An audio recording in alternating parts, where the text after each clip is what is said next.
আসসালামু আলাইকুম গাইস, কেমন আছেন সবাই? দেখতেই পাচ্ছেন এই যে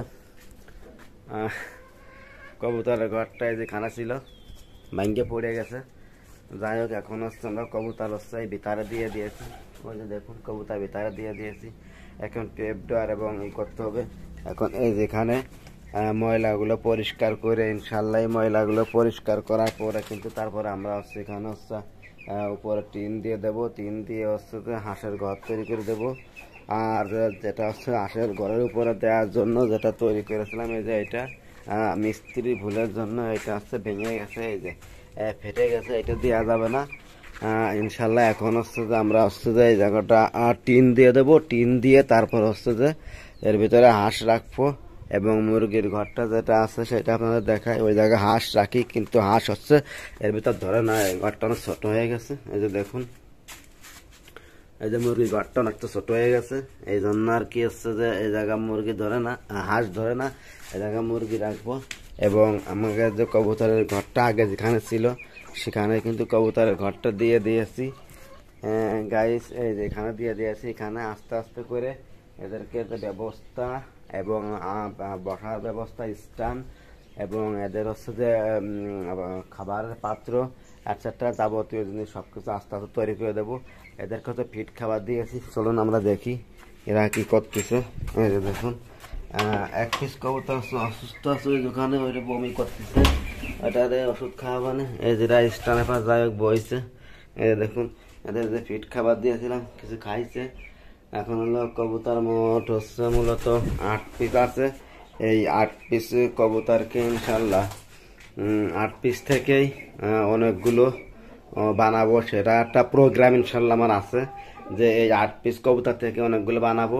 এবং এই যে স্ট্যান্ডগুলো এখানে সুন্দর কাদায় হলো মেরে দিতে হবে, মিস্ত্রি দিয়ে এখানে মেরে দেবো। এবং এই পাশে হচ্ছে আপনার তাক করে দেবো এবং এই পাশে তাক করে দেবো। দেওয়ার পরে ঘরটা সুন্দর করে পরিষ্কার করে তারপর হচ্ছে কবুতর রাখা হবে। 1 পিস কবুতর বিওয়াস, 1 পিস কবুতর এই যেখানে দেখতে পাচ্ছেন, এই যে 1 পিস এই কবুতরটা অসুস্থ আছে আর সব হলো জোড়ায় জোড়ায় আছে।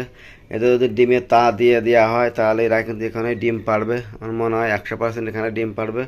আর দেখুন কবুতরগুলো এখন কী অবস্থা আছে। এখন যাই হোক, ঘরের ভিতর দিছি। এদের জন্য ভালো যে মিক্স খাবার, সেই মিক্স খাবারটা দেব এবং হচ্ছে যে তা দিয়ে দেবো ডিম পাড়ার জন্য। তা দিয়ে দেওয়ার পরে এখানে ডিম পারবে। এবং এই যে টেপ যে ডোর আছে, এই ডোরটা হচ্ছে আমরা এটা হচ্ছে যে খুলে দেবো, দিয়ে ওই পাশেরটা আমাদের আছে ওইটা মাইরে দেবো, যাতে কবুতর ওখানে বসে এখানে আসে ড্রপিং করতে পারে। এবং এদের থেকে বাচ্চা নেব এবং বেছে বেছে যে বাচ্চাগুলো ইনশাল্লাহ রাখবো সেগুলো আমি হচ্ছে এখানে আপনার রেখে দেবো। আর বাদ বাকি যেগুলো বাচ্চা ভালো হয় না সেগুলো বিক্রয় করে দেবো। এখন চিন্তা ভাবনা করেছি আর কবুতরের পিছনে পড়বো না, অনেকগুলো বানাবো এবং এদের খাবার দেবো। দেখুন কবুতরগুলো এখন এই অবস্থায় রয়েছে। আর এদের যখন আমি আটকা রাখবো তখন অবশ্যই দেখুন যে গ্রিট খেতে দিতে হবে এবং ভিটামিন খেতে দিতে হবে। একটা কবুতর যে অসুস্থ আছে, এই যে দেখুন এখানে এই একটা বমি টমি করেছে, এই যে বমি করেছে, ঠিক আছে।